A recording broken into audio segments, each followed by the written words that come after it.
What's up, America?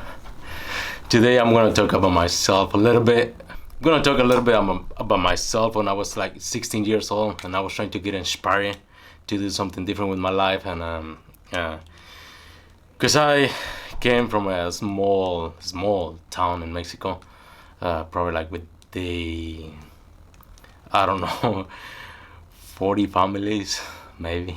I don't know. So one day when I was like 16, I went to the city close to my town, and I was working with a friend from school, and we saw this sign where I think this sign was saying like, hey, if you need to get inspired, you just walk in and join the group or whatever. So we were like, let's do it. Why not? Let's see if we can get motivated or inspired to do something different with our lives. So we walk into that place, and well, I mean, they were talking to a lot of people, and we took a chair and we were listening to whatever they were saying, trying to inspire everyone right there to do something better or to do something different with their lives. And yeah, they were doing a good job, but I think they were just trying to use people. That's at least what happened on the end. They were trying to use people, use anyone who walked to that place to help those people sell perfumes or cologne or that kind of stuff. So we were sitting there, and they were talking, and then on the end, almost to the end, they say, okay, so how about you? They said, how about you want to change your life, or how about you want to do something? They said, just write it on a piece of paper. If you want to change your life, you just write yes on a piece of paper. So, and we did. I grabbed my piece of paper, all right, yeah, and I put my yes like this. So of course they ask, hey, just show me your paper. They say, just lift out your paper and show us how you write your yes. I mean, how about you want it, like, to see if you really want to change your life. So we did this, and like, they were laughing, like they were saying, how about you want to change your life, just with that tiny yes on the paper. And they said, just write it bigger, man. Just do it. You want to do it or not. So they scream to you. They want to. I guess they want to get you adrenaline going, or pump you up or whatever. So I guess I was like, okay, so let's do it. Yes, again. So I did it again. So they ask again. They ask, okay, so show us again. And we were like, they said, oh my God, people, that's how bad you want it?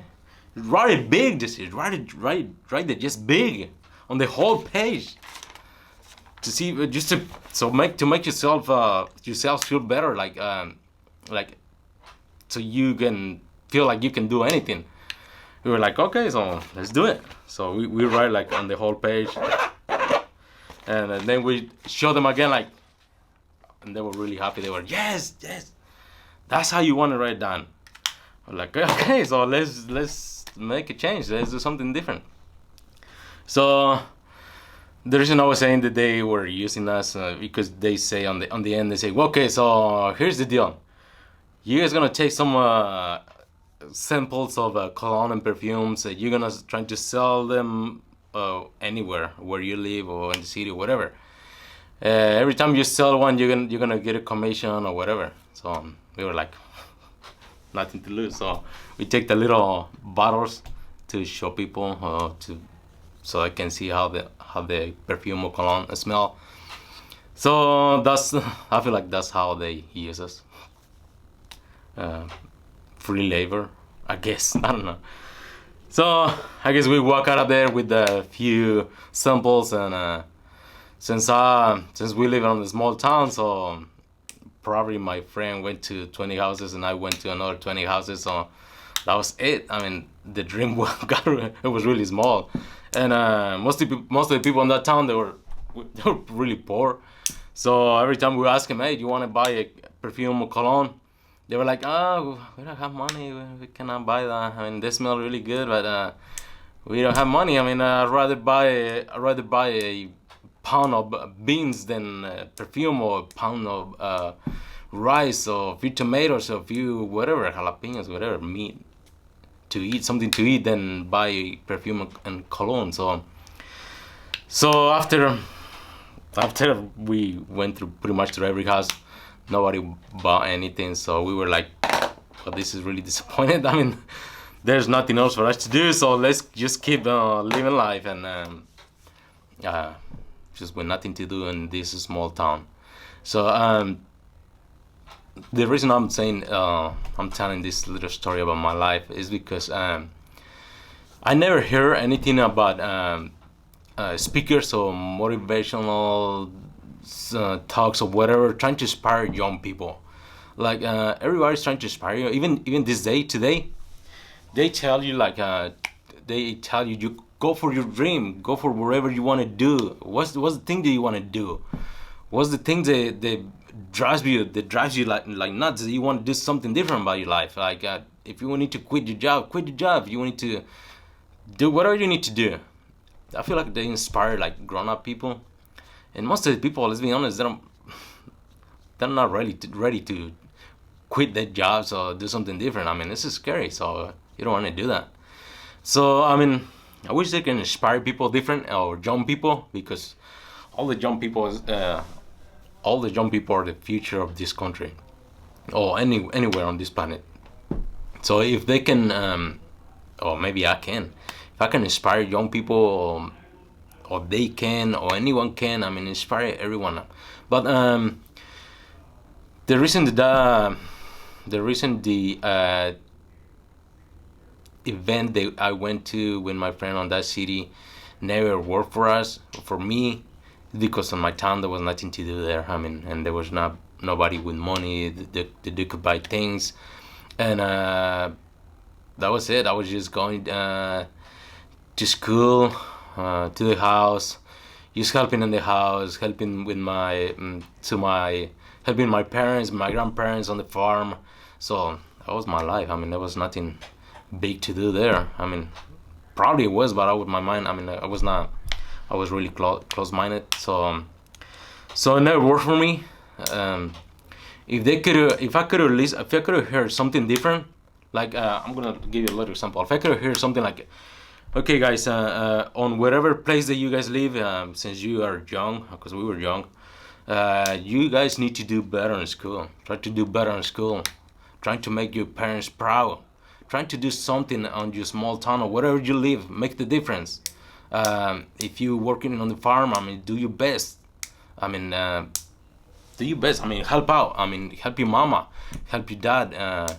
I mean, do the best that you can on school. I mean, inspire me. If they could inspire me on the things that I was going through on that time in my life, that would have helped me out a lot. But they inspired me to sell something that I was not even using perfume or cologne. I don't even know that kind of stuff exists. So it was like not for me. So that's why I never worked at that time. But if they could have inspired me to do better in school, probably I could have been in a better place right now. I assume. Well, at least I would have done a little bit better in school. Or I would have done a little bit better helping my mom, my dad. I would have done a little bit better on whatever I was doing in that small town. But yeah, they were trying to inspire people, do something else that they're not accustomed to do, something that is not on the daily lives. So I guess every speaker or any motivational guy or whatever this trying to inspire people, I mean, if it's for you, you will change something. You will do something about it. But when they tell you that it's time to quit your job, it's time to do something different. If you don't like your job, if you don't like your life, if you're miserable, whatever, I mean, nobody's gonna do that. So what if they say just do better at the job that you have right now? Do your best, be the best, climb all the way to the top, as high as you can climb on the place that you're working right now. Once you get to the top, just move on to the next thing. But I mean, just inspire people to do better on whatever they're doing. They doing right now. I mean, don't inspire them to. I feel like when they trying to inspire you to quit your job. It's like, okay, I quit my job, and then what I'm gonna do? I mean, you have to have like a good savings account to do that, or something going already, or something different in your life. But that's how it was for me. I mean, but yeah, that was not the right time for me to get inspired about somebody else. But we just need to trying to. I like that. I'm gonna see if I can do something in different video in the future to inspire people whatever they are doing today on the daily life. If it's cleaning, do your best on whatever you're cleaning. If it's cooking, do your best on whatever you're cooking. If it's construction, do your best on whatever construction you're doing. Or if it's if you work on a building, do your best. I mean, climb to the top on whatever you're doing right now. I mean, don't quit that job. I mean, do your best, and then just move to the next thing. I mean, don't quit your job before you do your best, before you like the best on that area. I mean, it will not make sense. I mean, yeah, you can quit your job and trying to do something else, but I don't know. I think you have to do better on whatever job that you have right now. If you have a job, if not, if you're a mom, do your best to be a mom. If you're a husband, do your best to be a husband. If you're a kid or whatever, do your best to do good in school. If you're grandparents, I mean, grandparents always do good with the grandkids, so they're good. They don't need any inspiration or anything like that. They always do better than parenting. But that's what I got from that experience. I don't know if it's gonna make sense or not, but give it a thumbs up, subscribe, and leave a comment, and I'll see you in the next one.